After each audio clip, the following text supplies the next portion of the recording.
Hi friends, मैं आकांक्षा शर्मा जी की with आकांक्षा में आपका स्वागत करती हूँ हमारे चैनल पर। पेपर 4 न्यू सिलेबस जो अभी 2024 के लिए नया सिलेबस बदला है, उसके लिए पेपर 4 की क्लासेस चल रही हैं, जिसमें हमारी 6 वीडियो हो चुकी हैं और आज हम 7वां लेक्चर इसका करने वाले हैं।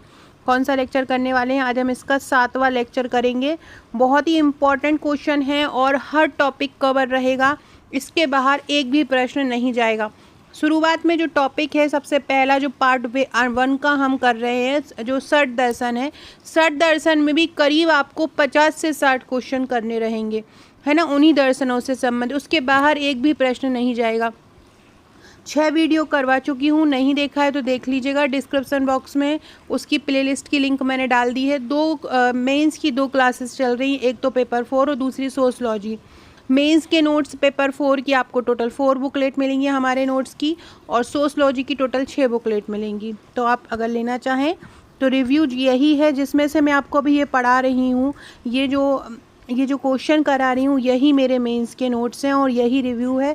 आप लोग व्हाट्सएप करके पूछते हो कि मैम मेंस के नोट्स का रिव्यू दे दीजिए कि नोट्स कैसे हैं, तो यही है जो मैं आपको पढ़ा रही हूँ ना, यही नोट्स आपको मिलेंगे। इन्हीं नोट्स की कॉपी आपके पास जाती है। इसी प्रकार से handwritten, flow chart, diagram सहित प्रश्नोत्तर श्रृंखला में हमारे नोट्स रहते हैं। क्वेश्चन है, सांख्य दर्शन में वर्णित बंधन और मोक्ष की प्रक्रिया को समझाओ। सांख्य दर्शन में बंधन को भी बताया है, मोक्ष को भी बताया है, तो वो प्रक्रिया क्या है उस पर प्रकाश डालना है। तो सांख्य दर्शन के मतानुसार संसार जो है वो दुखों से परिपूर्ण है। सांख्य दर्शन ने क्या बोला है? तो सांख्य दर्शन बोलता है कि जो संसार है वो दुखों से परिपूर्ण है। दुख के इन्होंने 3 प्रकार बताए हैं। क्या इन्होंने दुख के कितने प्रकार बताए? 3। सांख्य दर्शन के प्रवर्तक कौन है? सांख्य दर्शन के जो प्रवर्तक हैं वो कपिल मुनि हैं। सांख्य दर्शन के प्रवर्तक कपिल मुनि को कहा जाता है और ये मेनली जैन धर्म से संबंधित होता है। सांख्य दर्शन में बताया है कि संसार दुखों से परिपूर्ण है और दुख के 3 प्रकार हैं। एक आध्यात्मिक दुख, एक है अधिदैविक दुख और एक है अधिभौतिक दुख। ये भी आपसे 2 नंबर में पूछ सकते हैं कि सांख्य दर्शन में दुखों के कितने प्रकार बताए हैं। तो अधिभौतिक दुख, अधिदैविक दुख और आध्यात्मिक दुख, ये दुखों के प्रकार हैं। अब इसके बारे में पढ़ लेते हैं। मनुष्य जीवन का उद्देश्य जो है, इन्हीं तीनों दुखों से छुटकारा पाना है। मनुष्य का जीवन जो दुखों से भरा हुआ है, और ये मेन 3 दुख हैं। तो मनुष्य का जो मेन उद्देश्य है मनुष्य के जीवन का, वो इन्हीं 3 दुखों से छुटकारा पाना है। मोक्ष का क्या अर्थ है? सभी प्रकार के दुखों से मुक्ति। अविवेक या अज्ञान बंधन का कारण है। अगर बंधन में कोई व्यक्ति बंधा है किसी भी चीज़ से, किसी से बहुत ज़्यादा प्यार करने लगा है, या अपने लाइफ पार्टनर से, अपने माँ बाप से, या किसी से भी बहुत ज़्यादा, किसी जानवर से ही किसी को लगाव हो जाता है, तो वो एक बंधन में बंध जाता है। तो वो अज्ञानता के कारण वो इस बंधन में बंध जाता है, और यही अज्ञानता या अविवेक जो उसको बंधन में बांध लेती है, यही उसके दुख का कारण होती है। पुरुष स्वतंत्र और शुद्ध चैतन्य स्वरूप है। चैतन्य स्वरूप है वो। यह देश, काल और कारण से सीमातीत, निर्गुण और निष्क्रिय हो जाता है। शारीरिक और मानसिक विकार इसको प्रभावित नहीं करते हैं। सुख और दुख मन के विषय हैं। सुख और दुख मन के विषय कैसे हैं कि हम मन माने तो सुख है और मन माने तो दुख है। मन मान ले कि यही हमारे ऐसी चीज़ में सुख है तो वो सुख हो जाएगा, और मन मान ले हमारे ऐसी चीज़ में सुख है तो वो दुख है, तो वो दुख हो जाएगा। तो ये सुख और दुख मन के विषय हैं, पुरुष के नहीं हैं। परंतु अज्ञानवश वह स्वयं को शरीर, इंद्रियां, मन और बुद्धि मान लेता है। क्या मान लेता है? वह स्वयं खुद को ही मान लेता है कि मैं ही मन हूँ, मैं ही शरीर हूँ, मैं ही मन हूँ, मैं ही बुद्धि हूँ। दुख और बंधन से मुक्ति का एकमात्र साधन विवेक ज्ञान है। विवेक ज्ञान की जो प्राप्ति होती है वो निरंतर साधना से होती है। विवेक ज्ञान की जो प्राप्ति होती है वो कैसे होती है? तो विवेक ज्ञान की प्राप्ति होती है निरंतर साधना करने से। लगातार हम साधना करेंगे, भगवान में रमे रहेंगे तो ज्ञान प्राप्त होता है। इस साधना का विवरण ही योग दर्शन में मिलता है, और ये सांख्य दर्शन का ही व्यवहारिक पक्ष है। सांख्य दर्शन में 2 प्रकार की मुक्ति का उल्लेख है। कौन कौन सी? एक तो है जीवन मुक्ति और दूसरी है विदेह मुक्ति। कौन कौन सी है? एक जीवन मुक्ति है, दूसरी विदेह मुक्ति है। सांख्य दर्शन की मोक्ष अवस्था आनंद से रहित है, क्योंकि जहाँ दुख नहीं वहाँ सुख भी नहीं हो सकता है। सुख या आनंद सतोगुण की देन, न सुख न दुख, दोनों दुखों को, सुख और दुख से मुक्ति पाना ही मोक्ष बोला गया है सांख्य दर्शन में। फ्रेंड्स, हमारा जो मेंस का पैकेज है पेपर 4 का, जो मैं अभी आपको पढ़ा रही हूँ, इस प्रकार की इसमें टोटल 4 बुकलेट दी जाएंगी। इस प्रकार की एक बुकलेट इस प्रकार की आएगी, ऐसी मतलब टोटल आपको ऐसी 4 बुकलेट आएंगी। 4 बुकलेट में से 2 बुकलेट आपकी पार्ट 1 पार्ट 2 की रहेंगी, जिसमें 7 और 11 मार्क के रहेंगे। एक केस स्टडी की बुकलेट रहेगी, यूनिट 5 जो है पार्ट 1 और पार्ट बी की केस स्टडी का। इसमें दोनों पार्ट ए और पार्ट बी के संबंधित केस स्टडी रहेंगी, और एक 2 मार्कर की बुकलेट रहेगी। तो अगर आप हमारे और इस प्रकार के हमारे हैंड रिटन नोट्स हैं, आप देख ही सकते हैं। साथ में ये समाजशास्त्र का नोट्स भी तैयार हो गया है। समाजशास्त्र के नोट्स में आपको टोटल 6 बुकलेट मिलेंगी। समाजशास्त्र के नोट्स की हमने जैसे कि 5 यूनिट है, तो अलग अलग हमने 5 यूनिट बनाई है। साथ में एक बुकलेट आपको 2 मार्कर की मिलेगी, इसलिए सोशलॉजी की टोटल 7 बुकलेट सोशलॉजी की आपको टोटल 6 बुकलेट मिलेंगी। और जो पेपर 4 पार्ट 1 और पार्ट 2 है, उसकी आपको टोटल 4 बुकलेट मिलेंगी। बहुत ही आसान भाषा में फ्लो चार्ट डायग्राम सहित हमने नोट्स को कवर किया है हैंड रिटन। जिस तरह से आप अभी पढ़ रहे थे, उसी प्रकार से, जिस तरह से आप ये देख रहे हैं, इसी प्रकार से हमने नोट्स को तैयार किया है। तो आप जो भी नोट्स लेना चाहते हैं मुझे व्हाट्सअप कर सकते हैं। हमारे जो पेपर 4 नोट्स का चार्ज है वो 2899 है। 4 बुकलेट हैं और लगभग 1000 उसमें पेजेस हैं। साथ में एक ग्रुप भी मिलेगा। कोई और हमें लगता है कि और क्वेश्चन भी हम आपको दे सकते हैं, तो ग्रुप में भी आपकी तैयारी कराई जाती है।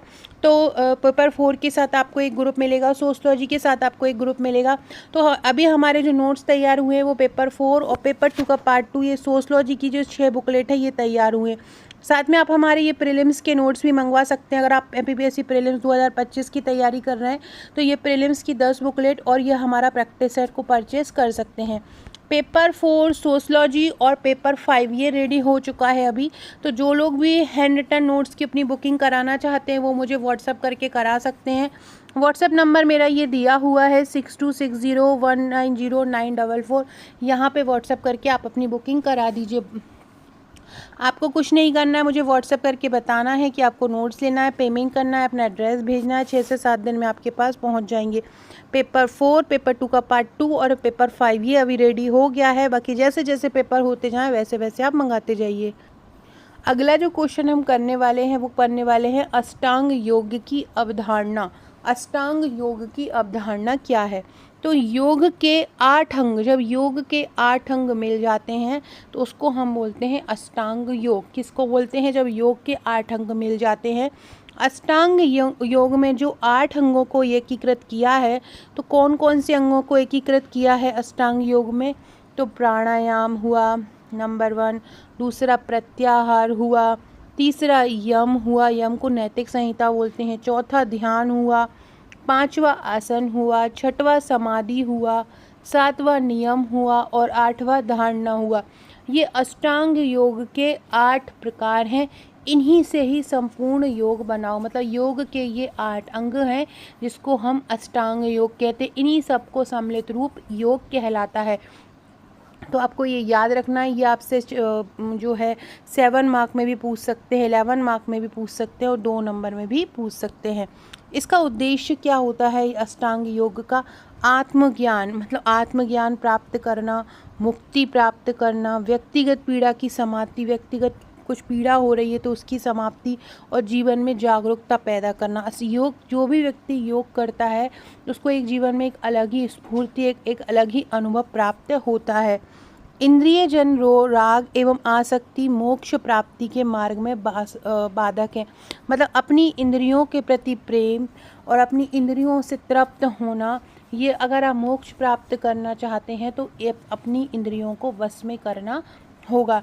इन पर अगर जिसने विजय पा लिया तो उसने अष्टांग योग को प्राप्त कर लिया। और इन पर विजय प्राप्त करने का जो साधन है, मतलब अपनी इंद्रियों पर किसके द्वारा विजय प्राप्त कर सकते हैं?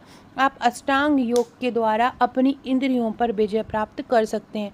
फ्रेंड, डिस्क्रिप्शन बॉक्स में व्हाट्सएप, टेलीग्राम, फेसबुक, ट्विटर का लिंक मिल जाएगा, ज्वाइन कर लीजिएगा। अपडेट मिलता रहेगा। और आकांक्षा 1957 इंस्टाग्राम आईडी है, यहाँ से मुझे फॉलो भी कर लीजिएगा। महिला सुपरवाइज़र है, कोई महिला तैयारी कर रही है पीएससी के साथ सुपरवाइज़र की, तो वो हमारे सुपरवाइज़र के नोट्स भी ले सकती हैं। तो सबसे पहले हम यम के बारे में जानते हैं, जो अष्टांग योग का एक पार्ट 1 है। यम यम क्या है? अंतःकरण की शुद्धि, मतलब अपने अंदर की जो शुद्धिकरण की प्रक्रिया है उसको यम कहते हैं। अहिंसा, सत्य, अस्तेय, ब्रह्मचर्य और अपरिग्रह इसके प्रकार हैं। कायिक मतलब काया से, वाचिक मतलब बोलकर, और मन से मतलब मानसिक संयम जो होता है वो यम कहलाता है। ना तो किसी को बोल के बुरा बोलो, बोलने में भी संयम रखो, और अपने शरीर में भी संयम रखो, और मन से भी संयम रखो, यही सब यम कहलाता है। नियम क्या होता है? साधना के लिए वातावरण तैयार करने के लिए जो बाह्य शुद्धि होती है उसको नियम कहते हैं। नियम क्या क्या होते हैं? शौच, संतोष, तप, स्वाध्याय, ईश्वर, प्राणिधान। आसन क्या होता है? साधना के लिए स्थिर और सुखपूर्वक की जाने वाली आकृति। आसन क्या होता है? साधना के लिए स्थिर और सुखपूर्वक की जाने वाली आकृति को आसन कहते हैं। प्राणायाम क्या होता है? श्वास तथा प्रश्वास की गति के विच्छेद को, श्वास और प्रश्वास की जो गति का विच्छेद होता है उसको प्राणायाम। बाबा रामदेव ने बहुत ज़्यादा प्राणायाम करवाया है, आप लोगों ने किया भी होगा, आपने उनको करते भी देखा होगा। प्रत्याहार क्या होता है? अपने अपने विषयों से इंद्रियों को हटाकर अंतर्मुखी, अपने अंदर के बारे में सोचने की जो प्रक्रिया है वो प्रत्याहार कहलाती है। अगला है छठवां धारणा, चित्त को किसी स्थान विशेष में स्थिर कर देना। ऐसा बोला जाता है, हम भी छोटे से सुनते आए हमारे आस पड़ोस कि हमारे यहाँ मंदिर जो होते हैं बहुत सारी भगवान की मूर्तियाँ रखी होती हैं। हम लोग भगवान की मूर्ति लेके आते हैं, पीतल की मूर्ति लेके आते हैं, तस्वीरें लेके आते हैं, हम वही मूर्तियों को हम अपने अंदर भगवान की छवि बना लेते हैं। लेकिन ऐसा बोला जाता है कि उन भगवानों को पूजा करने की अपेक्षा अगर 10 मिनट भी ध्यान बिल्कुल किसी एक जगह पे स्थिर लगाया जाए तो वो जो ध्यान होता है ना वो भगवान में लग जाता है, उसको हम ध्यान बोलते हैं। तो वही यहाँ पे बोला जा रहा है कि चित्त को किसी स्थान विशेष में स्थिर कर देना ही धारणा है।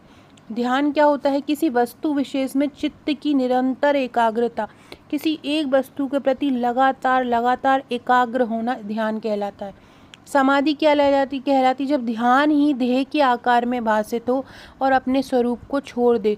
मतलब समाधि ये स्थिति होती है कि व्यक्ति ध्यान में इतना मग्न हो जाए कि वह भूल ही जाए कि वो क्या है, और वो अपने मतलब पूरे शरीर को ही मतलब शरीर से ही आसक्ति पूरी छोड़ दे। वो जो स्थिति होती है उसको हम समाधि बोलते हैं, जैसे कि जैन धर्म में होता है। चंद्रगुप्त मौर्य ने ली थी, अभी जैनों के जो गुरु थे उन्होंने भी समाधि ली थी। निष्कर्षतः योग दर्शन सांख्य के साथ घनिष्ठ रूप से संबंधित है। पतंजलि ने आत्मा को परमात्मा से जोड़ने की क्रिया को 8 भागों में बांटा है, जिसको अष्टांग योग कहते हैं। सो ये था हमारा आज का क्वेश्चन। कल हम मीमांसा दर्शन पर कल पढ़ेंगे। सो फ्रेंड, वीडियो अच्छी लगी हो तो लाइक शेयर सब्सक्राइब जरूर कीजिएगा। नोट्स देना चाहते हैं तो व्हाट्सअप कीजिएगा। Okay friends, thank you.